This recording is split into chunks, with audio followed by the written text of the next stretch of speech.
家己青草食康芳米，搁家己卡放入去，控40分钟，浸6点钟。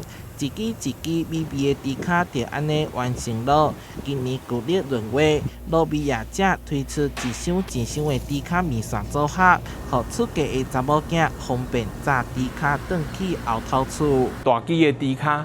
大支的猪脚内底有加这个石定3色的许家面线，是大人若较不爱食遐尔大支的猪脚，咱用猪脚丁。猪脚就是上垃圾的，所以就是咧过温，面线就是咧颜色，如果是爸爸妈妈都在，就是前脚后脚一只。闰月就是旧历一冬加出来的第13个月份，传统观念认为运势无稳。食猪脚互看做上有代表性的祈福行动之一。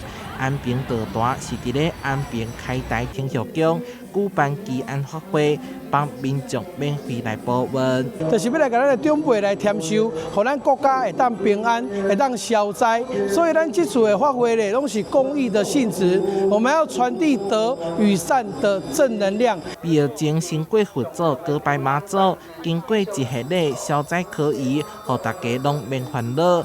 搁有园游会点心食免钱，冰店的水果冰、平安糯米等等，希望伫众神的庇佑之下，台南会当平安兴盛。台南新闻小坏采访报道。